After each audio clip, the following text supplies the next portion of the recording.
the franchisee owner actually. How do you see that life has changed in the past 10 years for जब Mac start हुआ 10-12 years 15 years back और Aptech भी तब एक नए लोगों के साथ आता था, नए लोगों के पास पीछे पड़ गए इसलिए but still so then that was at the boom Aptech हो नेफ्ट हो NIIT हो तो तब से लेकर अब तक क्या चेंज हुआ? जब हमने 2012 में स्टार्ट किया था तो तब इसकी अवेयरनेस काफ़ी कम हुआ करती थी और अब जो मैं देखता हूँ कि अवेयरनेस काफ़ी बढ़ रही है, गवर्नमेंट भी उसमें काफ़ी इनपुट दे रही है और पहले के जैसे संजीव सर ने भी कहा कि जॉब के सिनारियो काफ़ी सैलरीज़ काफ़ी कम होती थी, अब धीरे धीरे सैलरीज़ काफ़ी बढ़ रही हैं, बच्चों में अवेयरनेस भी आ रहा है और इंडस्ट्री काफ़ी पॉजिटिव रिस्पांस दे रही है। तो आई एम होपिंग आने वाले टाइम में भी काफ़ी कंटिन्यू करेगा। अपना बिजनेस अपना ब्रांड नेम स्टार्ट करने के बजाय आपने हाँ, ये मैं बिल्कुल बोलना चाहूँगा क्योंकि जैसे आबिर सर हम सब ने बोला कि इसका काफ़ी हमें फ़ायदा होता है, जैसे कि क्रिएटर एक्स, करियर एक्स या इंडस्ट्री में जब VFX शुरू भी नहीं हुआ था तब मैक ने VFX शुरू किया, जब 3D आया भी नहीं था तब मैक ने 3D स्टार्ट किया। अब जैसे कंटेंट क्रिएशन का ज़माना है, अब मैक ने कंटेंट क्रिएशन सबसे पहले स्टार्ट किया, किसी और ब्रांड ने स्टार्ट भी नहीं किया। तो अगर आप मुझे पूछेंगे कि इंडिविजुअली ये चीज़ मेरे लिए पॉसिबल नहीं थी, तो यहाँ पे मैक का काफ़ी सपोर्ट रहता है, चाहे न्यू टेक्नोलॉजी हो या नया ज़माने में क्या पढ़ाना चाहिए बच्चे को, तो वो बहुत ज़रूरी है कि आने वाले टाइम में हमें क्या बच्चों को देना है वो मैक की तरफ से आता है। मैक सर क्या कंटेंट क्रिएशन में क्या करने वाला है? एक्चुअली बेसिकली हमें पता है कि मैक ने क्या सिखाया, मतलब एनिमेशन सिखाई, 3D लाए, तो ग्राफिक्स, एडिटिंग, सब स्किल्स इम्प्रूव हुए। कंटेंट तो हम लोग क्रिएट करते आ रहे हैं, क्या what do you want to change? See content creation आज बहुत सारे बच्चे, इनफैक्ट एक रिसेंट गूगल रिपोर्ट पे पब्लिश हुआ था जहाँ पे था कि 87% of Gen Z they are self proclaim creators, मतलब वो अपना फ़ोन से कुछ ना कुछ क्रिएट कर रहा है, बट वो क्रिएशन करना और प्रॉपरली एक structured learning, because what do we create, the essence of any content is storytelling. If you see आज कोई भी कंटेंट की जो स्टिकीनेस होता है उसकी कुछ मेट्रिक्सेस होती है, आप कुछ भी बना के डालोगे तो वो शायद चंद लोग, आपका परिवार के लोग लाइक करेंगे और वो कंटेंट नहीं है। एनीथिंग विच कंटेंट की सबसे बड़ी जो स्टिकीनेस फैक्टर है वो है why are you creating, what problem you are solving by the content and how you are narrating it, which is storytelling. So that has to be learn the way, because अगर आप देखोगे top notch over the years जो long format आप देखोगे, what is content, आज के तारीख पे डिजिटल कंटेंट लोग बोल रहे हैं, बट वो भी एक शॉर्ट फॉर्मेट फिल्म ही है। पहले ज़माने में जो फिल्म क्रिएटर लोग जो फिल्म बनाते थे वो क्या था, लॉन्ग फॉर्मेट कंटेंट बोलते थे, वो तभी वो कंटेंट वर्ड नहीं था, वो हम फिल्म बोलते थे, बट एक्चुअली टेक्निकली पूछोगे तो वो एक लॉन्ग फॉर्मेट कंटेंट है। आज reel is a short format content.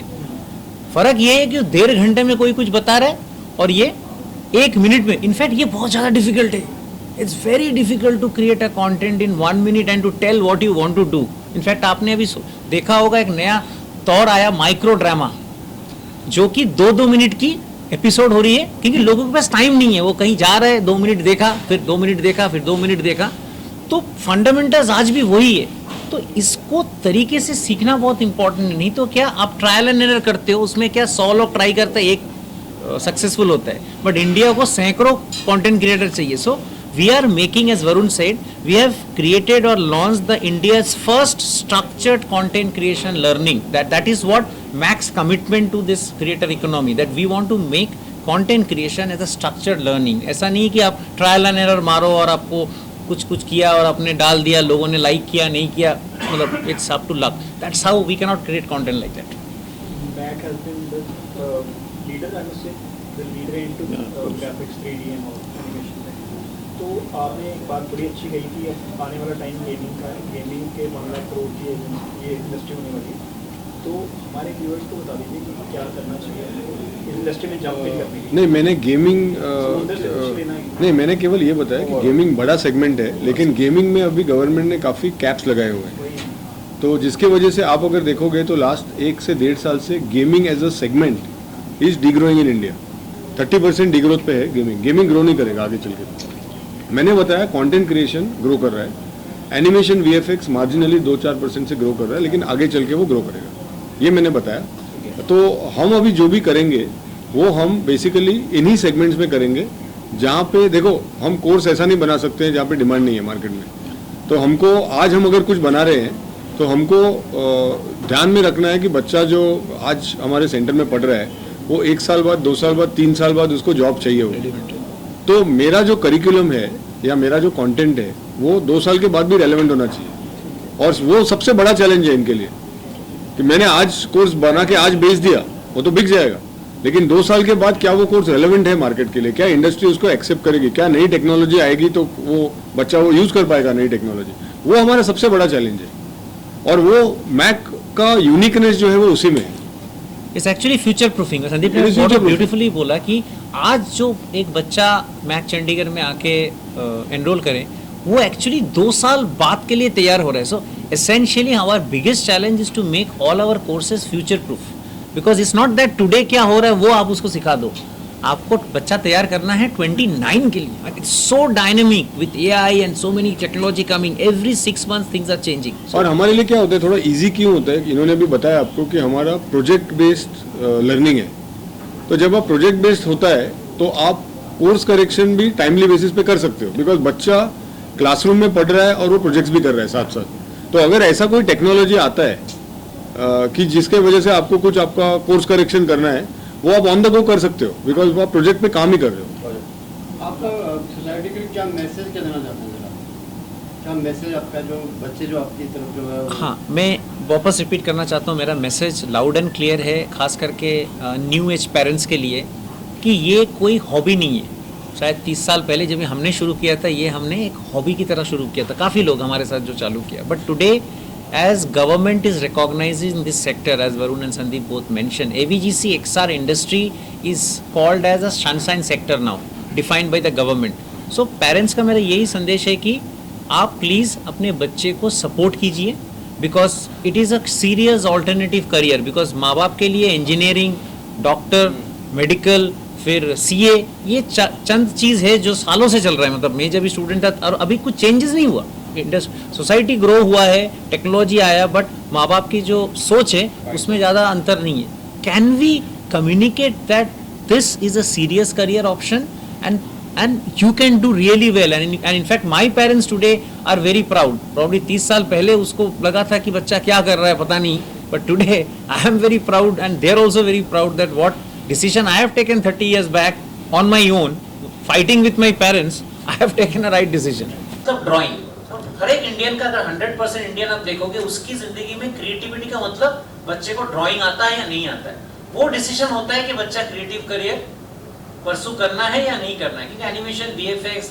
Design, ये सब क्रिएटिव करियर ही है। तो मेरा ये संदेश आप लोग के द्वारा मैं मतलब पेरेंट्स को पहुंचाना चाहता हूँ कि creativity is actually a form of expression. Drawing उसका एक अंश है, एक one of the aspect is drawing. हम लोग जब भी कोई पिक्चर देखते हैं या कोई ब्यूटीफुल सनसेट भी देखते हैं, we say it's beautiful, that's a point of expression, right. Creativity हर एक बच्चे में रहता है, और कहीं ना कहीं स्टूडेंट्स को अगर वो क्रिएटिव फ्लेयर है, ही और she can get into this industry, भले वो मैथ में पढ़े या कहीं पे भी पढ़े। बट फर्स्ट थिंग जो हमको आइडेंटिफाई करना है, whether that बच्चा has got a creative flair, that is the only requirement or only eligibility if you ask me. Then थोड़ा सा डिजिटली savvy होगा तो बेटर है, बिकॉज आखिर में आज के मतलब एज पे he or she has to work on computers, digitally उसको काम करना पड़ेगा। थोड़ा डिजिटल savviness होगा तो उसको हेल्प होगा। इसका मतलब ये नहीं कि किसी ने अगर डिजिटली savvy नहीं है वो कर नहीं पाएगा, बिकॉज मैथ की कोई भी करिकुलम अगर वो लेने वाला है तो उसको जीरो से हम लेते हैं। हम लोग यही समझते हैं कि किसी को कुछ पता नहीं, we don't ask. But creativity जरूर इंपॉर्टेंट है, क्योंकि अगर वो उस चीज को एंजॉय नहीं करे तो then you know any creative career will probably he will not be able. So मेरा है कि 12th के बाद आप लोग के द्वारा, मतलब न्यूज़ मीडिया के द्वारा अगर ये चीज़ आप थोड़ा बोल सकते हो पूरे पंजाब या चंडीगढ़ के जो पेरेंट्स हो या 12th पास वाले जो कम्युनिटी है, कि क्रिएटिविटी को हम लोग एक मिथ बना के रखा है कि ड्राइंग नहीं है तो बच्चा क्रिएटिविटी में नहीं जा सकता है।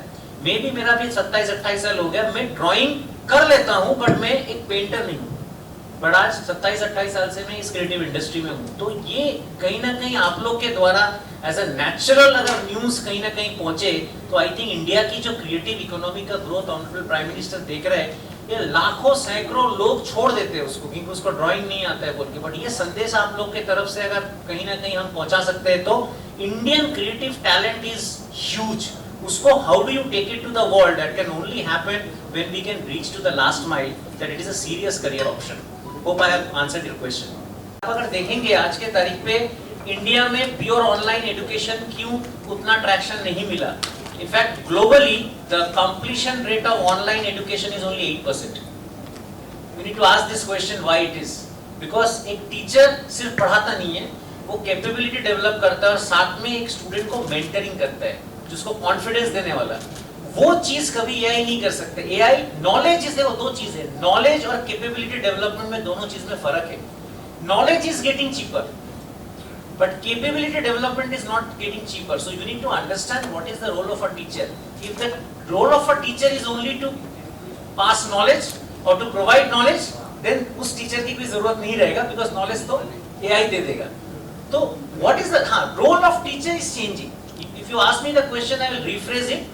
AI will ensure that the role of teacher changes. Teacher का एक जमाने में हाथ से पढ़ाना और इंफॉर्मेशन दे देना, वो इंफॉर्मेशन देने के लिए कोई आदमी नहीं चाहिए, बिकॉज वो तो वन बटन पे आपको मिल जाएगा। बट टीचर की रोल जरूर चेंज होगा। Every teacher is also evolving, और इसके लिए Mac as a brand has been a lot of emphasis on a program which we call it as an MDP, stands for Mentor Development Program. We spend a lot of efforts, money, and I would say time in company to have this rolled out nationwide.